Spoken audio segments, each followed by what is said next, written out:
Educational video पाहण्यासाठी subscribe करा आणि बेल आयकॉनला क्लिक करायला विसरू नका. प्रैक्टिस सेट 6.4 का फर्स्ट क्वेश्चन है ये. Draw histogram of the following data. Okay, अब मुझे डेटा क्या गिवन है? Height of student is okay. Data है मेरे पास हाइट ऑफ स्टूडेंट,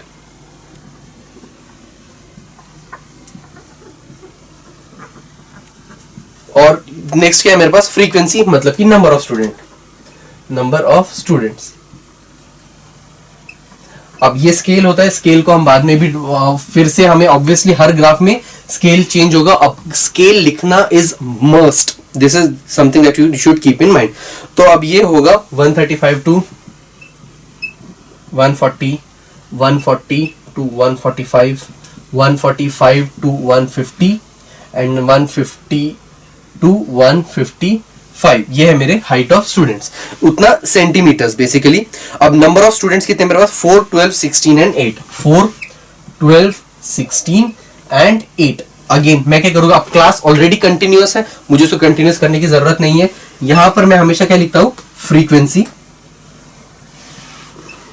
ये है मेरी y एक्सिस. x एक्सिस में मैं हमेशा क्या डालता हूं? क्लास. ये है मेरा x एक्सिस. अब मैं स्केल लिखता हूं. ये कितना है? 4, 12, 16 और 8. तो ये यहां पर आने वाला है फ्रीक्वेंसी के यहां पर. तो अब मैं यहां पे 2 ले सकता हूं. 1 centimetre is equal to 2 students. ठीक है, तो ये हो जाएगा, या फिर हाँ, तो ये हो जाएगा 2, 4, 6, 8, 10, 12 एंड देन ये हो जाएगा, इसको एक्सटेंड करना पड़ेगा. 12, this is 14 and then 16 maximum है, तो ठीक है. अब यहाँ पे कितने? 130. अगेन कहां से डायरेक्ट मैं शुरू कर रहा हूं? 135 से. बीच की स्पेस को रिमूव करने के लिए मैं यहां पर ड्रॉ करूंगा एक किंग. ओके, अब ये कितना हो जाएगा? 135, 140. अब मैं 1 सेंटीमीटर इज इक्वल टू 5 लिख दूंगा यहाँ पे एक्स एक्सिस के लिए. 145, 150, 155, 160 एंड सो ऑन 165. ठीक है. अब स्केल क्या है हमारा? एक्स एक्सिस के लिए 1 सेंटीमीटर इज इक्वल टू कितना है? 5. और 5 क्या है? ये हाइट है in centimetres, so is equal to 5 centimetre. और y एक्सिस के लिए 1 सेंटीमीटर इज इक्वल टू कितना है? ये 2 स्टूडेंट्स. ठीक है. अब मैंने स्केल भी डिफाइन कर दिया है यहाँ पे. अब 135 से 140 पे कितने हैं? 4 स्टूडेंट्स. सो यहां से यहां कितने हैं? 4 स्टूडेंट्स. यहाँ पे एक लाइन और ये रेक्टेंगल हमने किया कंप्लीट. 140 से 145 में 12 स्टूडेंट्स, मतलब कि ये हो जाएगा इसका रेक्टेंगल. अब 145 से 150 के बीच में है 16 स्टूडेंट्स. सो मतलब कि ये यहाँ पे है, इस हाइट रेंज में है 16 स्टूडेंट्स. ठीक है. अब 16 मतलब फ्रीक्वेंसी में, और ये है हमारा क्लास. और 150 टू 155 में कितने हैं? 8 स्टूडेंट्स, मतलब कि ये यहां से यहां तक है 8 स्टूडेंट्स. तो ये है अब मेरा हिस्टोग्राम. सो इस तरीके से histogram is the easiest question that can be asked to you. इसमें सिर्फ ये इस तरीके का आपको ग्राफ में रिप्रेजेंट करना होता है. The only thing that you should remember is scale लिखना you can not afford to forget, because scale is very important. जब भी आप लिख रहे इसको सॉल्व कर रहे हो, स्केल आपको ग्राफ में ही लिखना होता है. This is always to be drawn in a graph. You will always be provided a graph जब भी आपको इसे सॉल्व करना पड़े. सो इस तरीके से हिस्टोग्राम के क्वेश्चन जब भी आए तो आपको कुछ कैलकुलेट नहीं करना पड़ता है. All you need to do is, सबसे पहले तो मेक श्योर कि क्लास कंटिन्यूअस, और एक बार क्लास कंटिन्यूअस हो गया तो आपको सिर्फ उसको ग्राफ पे रिप्रेजेंट करना होता है. That's it. चलिए अब देखते हैं प्रैक्टिस सेट 6.4 के क्वेश्चन नंबर 2 की तरफ. The table shows the yield of jowar pack पर एकड़. ठीक है, मतलब कि अब ज्वार या जवार जिसे कहते हैं, पर एकड़ में जितने ग्रो की गई है उसका एक टेबल हमें गिवन है. Show the data in histogram. Okay, अब टेबल कुछ इस तरीके से. फर्स्ट इज यील्ड पर एकड़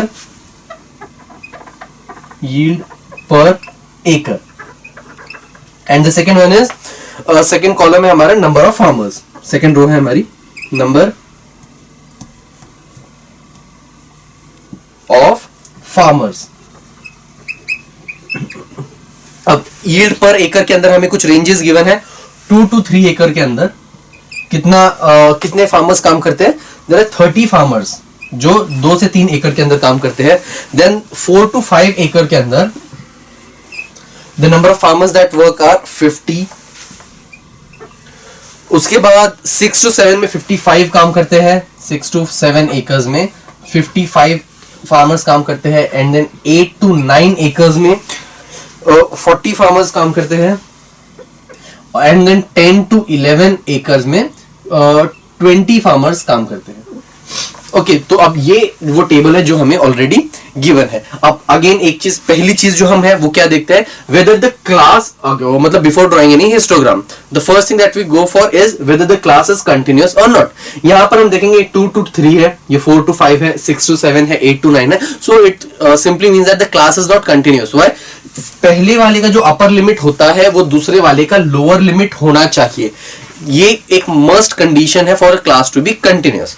इसका जो अपर लिमिट है वो इसका लोअर लिमिट होना चाहिए, है क्या? नहीं। So what are we going to do? We are going to make it continuous. How can we make it continuous? I am going to, अब 4 - 3 कितना होता है? 1। 1 डिवाइडेड बाय 2 कितना होता है? 0.5।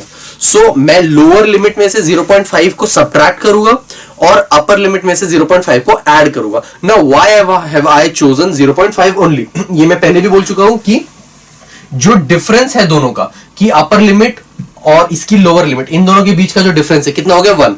उसके हाफ को मैं लोअर लिमिट्स में से सब्ट्रैक्ट करता हूं और अपर लिमिट्स में ऐड करता हूं। तो अब मेरा न्यू टेबल है वो क्या हो जाएगा?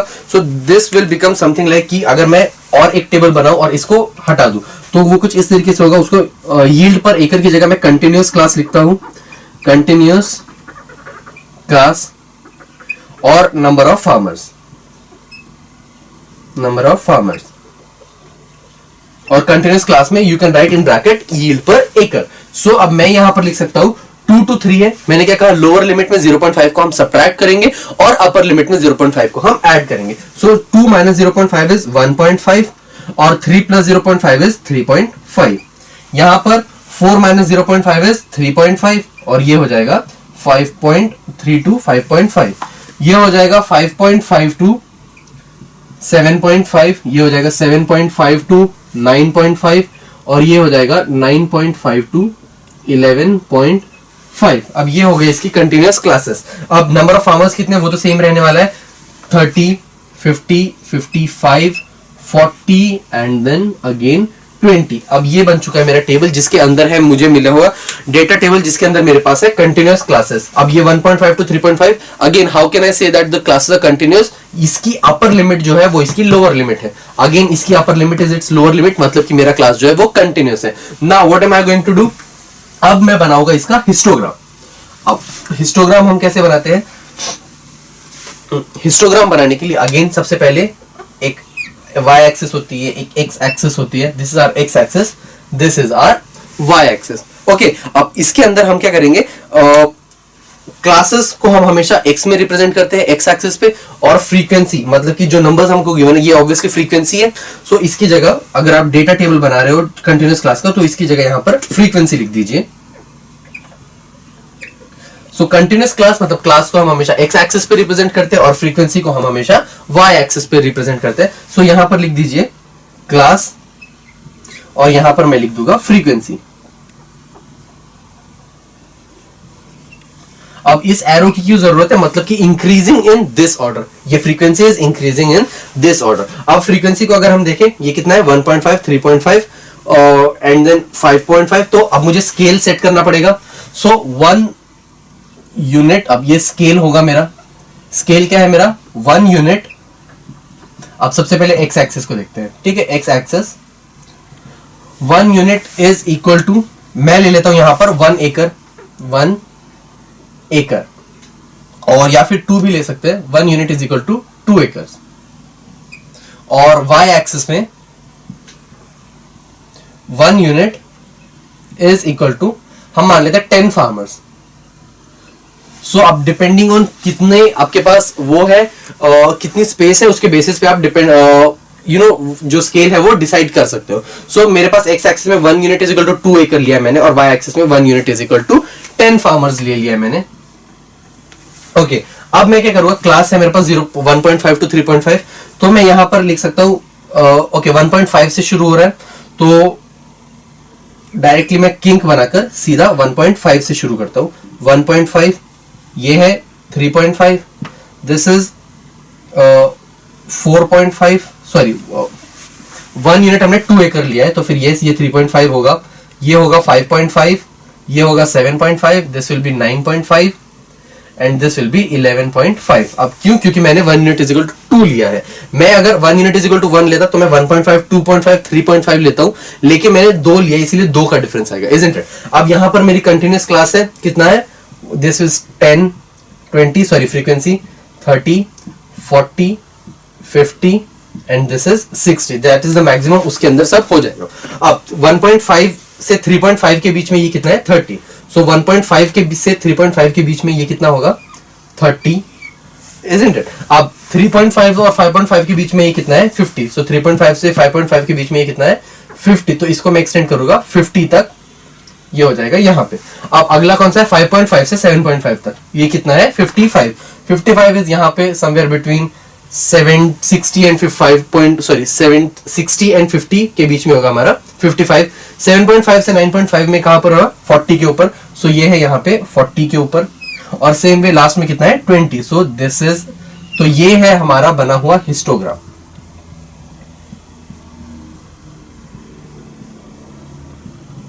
सो इस तरीके से हमें हमेशा हिस्टोग्राम को बनाना है। अगर क्लास कंटिन्यूअस है, well and good. If it's not continuous, so what we need to do, we need to make it continuous. How do we make it continuous? हम जो डिफरेंस होता है अपर लिमिट और लोअर लिमिट के अंदर, उसके half को lower limit में से सब्ट्रैक्ट करते हैं और अपर लिमिट्स में ऐड करते हैं, ताकि हमें एक कंटिन्यूअस क्लास मिल जाए। Moving on to the next question. Third question है, in the following table the investment made by 210 families are as shown. ठीक है, मतलब कि 210 फैमिलीज में जो इन्वेस्टमेंट्स की है वो हमें गिवन है। Present it in the form of histogram. अब इसका हमको बनाना है हिस्टोग्राम।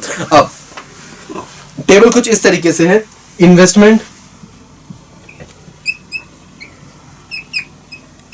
जिसको हम हमारा क्लास भी कहते हैं, और दूसरा कौन सा है? Number of families, number of families. Okay, मैंने यहां पर डायरेक्टली इन्वेस्टमेंट को क्लास क्यों लिख दिया? बिकॉज ओके, पहले देख लेते हैं कि कौन सा क्लास गिवन है। 10 to 15, 15 to 20, it's 10 to 15, 15 to 20, 20 to 25, 25 to 30 and 30 to 35। ये है मेरे इन्वेस्टमेंट क्लास। ओके, अब अगर मैं देखूं, मैंने यहाँ पे डायरेक्टली क्लास क्यों लिख दिया? क्योंकि ये कंटिन्यूअस है। इसका जो अपर लिमिट है वो दूसरे वाले का lower limit, so it's completely continuous. इसका जो अपर लिमिट है या इसका लोअर लिमिट है, इसका अपर limit is its lower limit, so and so on so fourth. इस तरीके से मैं डायरेक्टली इसको मैं क्लास लिख सकता हूँ, क्योंकि कंटिन्यूअस गिवन है। इसको मुझे कंटिन्यूअस करके अलग से एक डेटा टेबल बनाने की जरूरत नहीं है। सो नंबर ऑफ फैमिलीज यानी कि उसकी है हमारे पास frequency. So number of families कितनी है हमारे पास? That is equal to 14, 20, 24, 14, 20, 24 and then 22 and 16, 22 and 16। So अब ये है मेरे पास मेरा पूरा data table. What am I going to do? अब इसको मुझे रिप्रेजेंट करना है एक हिस्टोग्राम के अंदर। अब अगेन हमारे पास एक एक्स एक्सिस है, ये है हमारी वाई एक्सिस, ये है हमारी एक्स एक्सिस। वाई एक्सिस पे हम क्या रिप्रेजेंट करते हैं? फ्रीक्वेंसी को।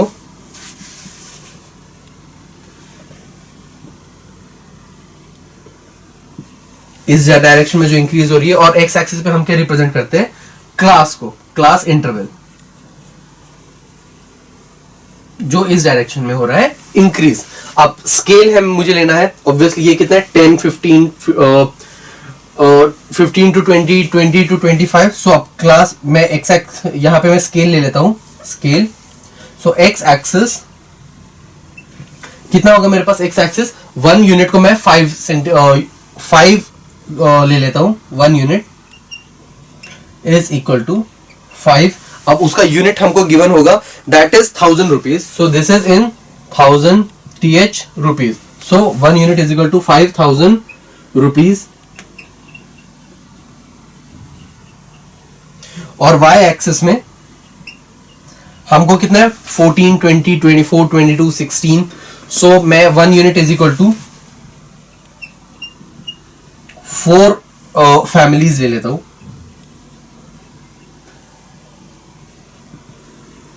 ओके, अब क्लास को अगर हम देखें कितना है 10 to 15. सो सबसे पहले ये हो जाएगा 5, ये है 10, 15, 20, 25, 30 एंड देन 35. अब मैं डायरेक्टली यहाँ पे मैंने किंक नहीं दिया है, क्यों? क्योंकि 0 से 5, क्योंकि मुझे ये 0 है, 0 से 5 और मैंने 5 को ही मैंने एक यूनिट माना है. सो मुझे किंक देने की कोई जरूरत नहीं है. यहां पर अगर मैं देखूं तो ये हो जाएगा 4, okay, yes 4 and then it's 8, 12, 16, 20 and then 24. अब ये हो चुका है मेरा कार्टेशियन प्लेन तैयार. अब मुझे सिर्फ इसको सब्स्टिट्यूट करना है. किसको? वो जो कॉलम्स बनने वाले हैं उनको. 10 to 15 में है तब कितना है फ्रीक्वेंसी 14. सो 10 to 15 में जब है तो 14 का आएगा 12 और 16 के बीच में, मतलब यहाँ कहीं पे. सो 10 to 15 के अंदर it will be somewhere here 12 और 16 के बीच में. एंड देन 15 to 20 के बीच में ये कहां पर होता है? 20 के ऊपर, मतलब यहां पर. ओके, 20 to 25 के बीच में इट्स समवेयर अराउंड 24, मतलब कि यहां पर. 25 to 30 के बीच में 22 के ऊपर है, मतलब 20 और 24 के बीच में, तो मतलब यहां पर. और 30 to 35 के बीच में समवेयर इट्स अराउंड 16, तो ये होगा यहां पर. सो अब ये बन चुका है मेरा हिस्टोग्राम. अब ये जो पार्ट है दिस इज माय हिस्टोग्राम. अब मैंने इसके अंदर हर चीज नोट डाउन कर लिया. You also need to put the substitute the same things. कौन कौन सी? क्लास, इंटरवल, फ्रीक्वेंसी और scale. Without this the marks are definitely going to get reduced. So 3 चीजों का ध्यान हमें डेफिनेटली रखना है. ऑब्वियसली इसको हम बनाते वक्त ग्राफ पे ही ड्रॉ करेंगे whenever it's the question is given to you in your text exams. और उस ग्राफ पेपर पे स्केल लिखना प्लस एक्सिस लिखना, एक्सिस किस चीज को रिप्रेजेंट कर रही है. So these are very small things that needs to be focused on जब हम इन इसको ड्रॉ कर रहे हैं किसी भी हिस्टोग्राम को. Now let's move on to the next question. Time allotted for preparation of examination by some students are shown in table. ठीक है, टाइम अलॉट जो किया गया है कुछ स्टूडेंट्स को एग्जाम के लिए प्रिपेयर करने के लिए, that is shown in this table. Draw histogram for the following information. Okay, अब टाइम कितना है और नंबर ऑफ स्टूडेंट्स कितने हैं. Okay, अब टाइम है हमारे पास. टाइम अब मैं यहाँ पे okay, it would be better अगर मैं हॉरिजॉन्टली लिखूं. ठीक है, टाइम कितना है मेरे पास? This is my time which is my class और this is my frequency, that is my number of students.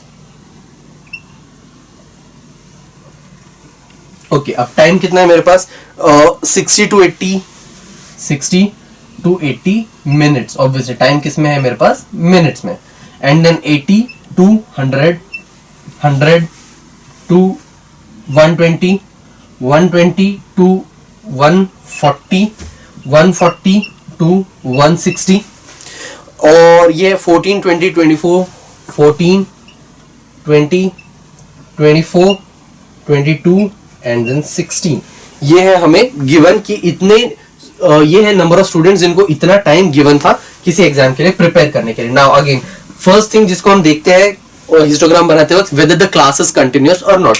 यहां पर अगर मैं देखूं class is continuous, how can I say that the class is continuous? The upper limit of जो भी एक class है उसके अगली क्लास की वो लोअर लिमिट बन जाती है. मतलब इसकी जो अपर लिमिट है वो इसकी अगली क्लास की लोअर लिमिट बन जाएगी, इसकी जो अपर लिमिट है वो इसकी लोअर लिमिट बन जाएगी और वही कंटिन्यू हो रहा है. मतलब कि ये एक कंटिन्यूअस क्लास है, दैट इज फॉर श्योर. अब मैं क्या करूंगा? अब अगेन हमारे पास ग्राफ होता है कुछ इस तरीके का. ये है मेरा एक्स एक्सिस, ये है मेरा वाई एक्सिस. एक्स एक्सिस पे मैं क्या रिप्रेजेंट करता हूं? एक्स एक्सिस पे मैं क्लासेस को रिप्रेजेंट करता हूं और वाई एक्सिस पे मैं फ्रीक्वेंसी को रिप्रेजेंट करता हूं. अब यहां पे स्केल लिखना होता है मुझे, दैट इज मस्ट. ठीक है, अब क्लास कितना है मेरे पास? 60 to 80, 80 to 20. सो ऑब्वियसली ये जो क्लास है मैं उसको 1 centimetre is equal to 20 minutes मान लूंगा. सो एक्स एक्सिस के लिए 1 यूनिट इज इक्वल टू कितना है ये? 20 मिनट्स और y एक्सिस के लिए ओके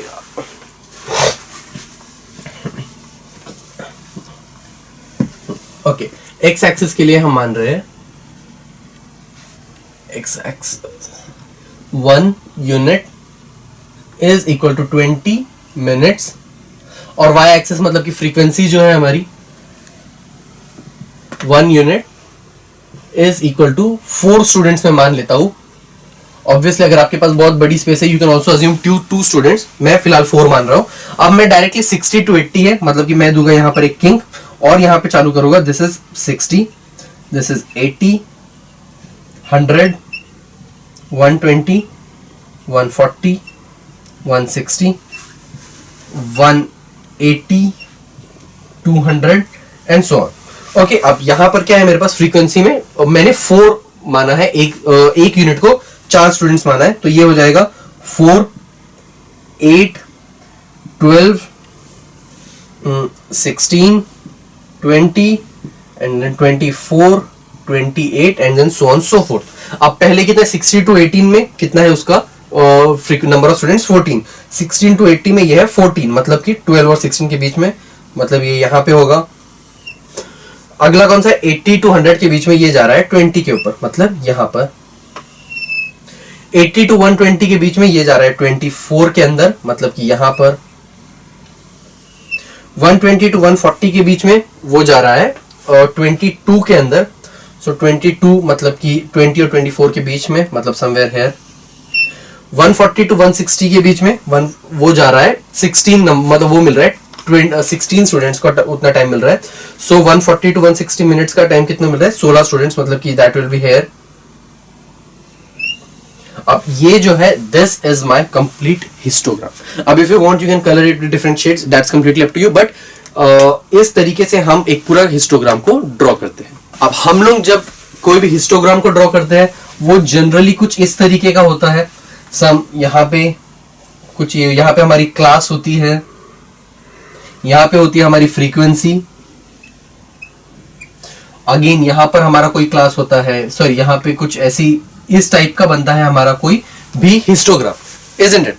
अब जब इन सबके मिड पॉइंट्स को कनेक्ट किया जाता है, इसके मिड पॉइंट को, इसके मिड पॉइंट को, this one, this one, this one, और इन दोनों से पहले जो क्लास होता है उसका सेंटर पॉइंट, और इन दोनों के बाद जो क्लास होता है उसका सेंटर पॉइंट। ओके, जब हम इनको कनेक्ट करते हैं हिस्टोग्राम के थ्रू, और जब हम इन लाइंस को मिटा देते हैं, मतलब कि ये जो लाइंस बची हुई है, अब we are going to rub these lines. Okay, इससे जो हमें मिलता है इसे कहा जाता है फ्रीक्वेंसी पॉलीगॉन। अब ये जो हमें मिल रहा है this is a kind of frequency polygon.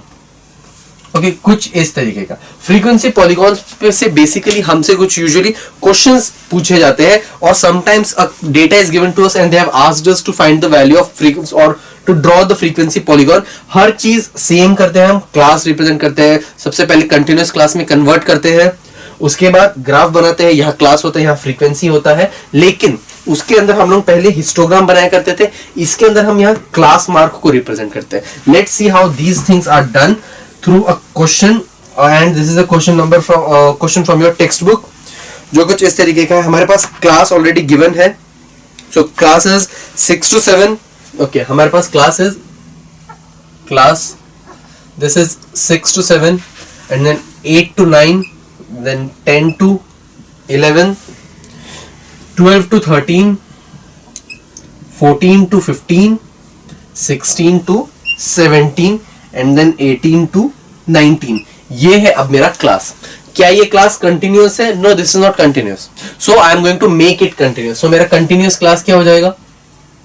Continuous class, ठीक है। अब इन दोनों के बीच का अगेन मैं क्या, अपर लिमिट और लोअर लिमिट के बीच का डिफरेंस कितना हुआ? 8 - 7 इज 1। 1 का हाफ कितना होता है? 0.5। 0.5 को मैं लोअर लिमिट से सब्ट्रैक्ट करूंगा और अपर लिमिट में ऐड करूंगा, इजंट इट? सो 6 - 0.5 इज 5.5 और ये हो जाएगा 7.5।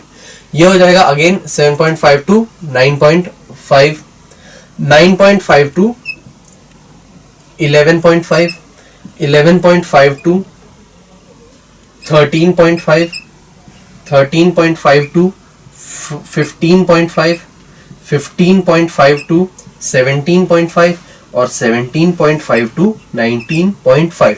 अब ये बन चुका है मेरे पास एक कंटिन्यूअस क्लास। अब मुझे मैं निकालना होता है, मुझे जब जैसे ही मैं इसको कंटिन्यूअस क्लास में कन्वर्ट कर दूंगा, I will need class mark. Class mark,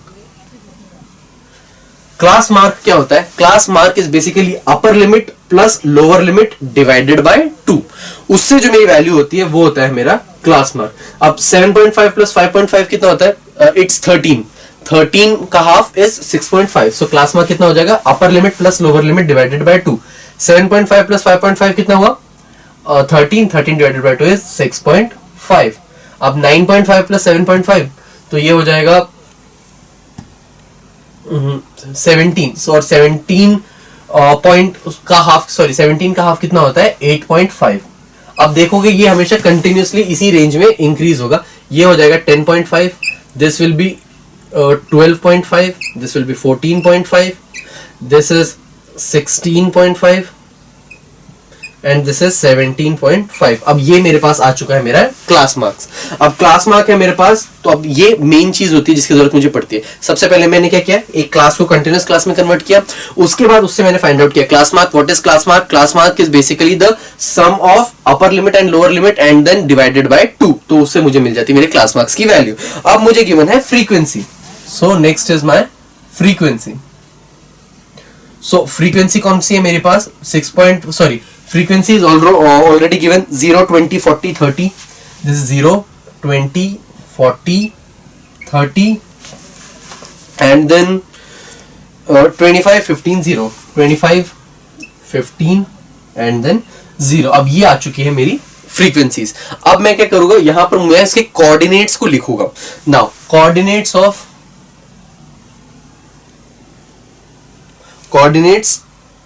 of points। अब जो पॉइंट्स मुझे दिखाने हैं मेरे ग्राफ के अंदर, उसके कोऑर्डिनेट्स को मैं यहां पर लिखता हूं। वो होता है मेरा क्लास मार्क, जिसको हम रिप्रेजेंट करते हैं एक्स एक्सिस की जगह पे, और फ्रीक्वेंसी जिसको हम रिप्रेजेंट करते हैं वाई एक्सिस की जगह पे। सो ये हो जाएगा 6.5, 0। ये हो जाएगा 8.5, 20। ये हो जाएगा 10.5, 40। This will be 12.5, 30. This will be 14.5, 14.5, 25. This is 16.5, 15 and this is 17.5, 0.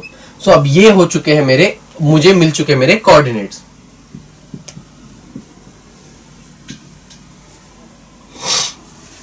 Okay, अब मैं इन कोऑर्डिनेट्स को रिप्रेजेंट करूंगा या फिर सब्स्टिट्यूट करूंगा, पुट करूंगा हम मेरे ग्राफ के अंदर। अब मैं बाकी चीजों को रब कर रहा हूं बिकॉज मेरा मेन एम क्या था? कोऑर्डिनेट्स को पुट करना। कोऑर्डिनेट्स क्या होते हैं मेरे? क्लास मार्क कॉमा जो फ्रीक्वेंसी, उससे जो मुझे वैल्यू मिल रही होती है, that those are my coordinates. Now all I need to do is to draw a graph. तो मेरा ग्राफ कुछ इस तरीके से बनेगा। ये है मेरा वाई एक्सिस, ये है मेरा x axis, isn't it? Okay, अब मुझे क्या करना है? ये 6.5 से शुरू हो रहा है, इजंट इट? एक्स एक्सिस कहां से शुरू हो रही है? 6.5। तो मैं यहां पर एक किंक दूंगा और directly 6.5 and then directly 8.5, 9.5, 10.5, 11.5, 12.5, sorry, 8.5. This will be 10.5. This will be 12.5, 14.5, 16.5 and this will be 17.5. अब ये आ चुके हैं मेरी क्लास के value. This is my class. अब फ्रीक्वेंसी जो है वो हम इस तरफ रिप्रेजेंट करते हैं। सो फ्रीक्वेंसी इज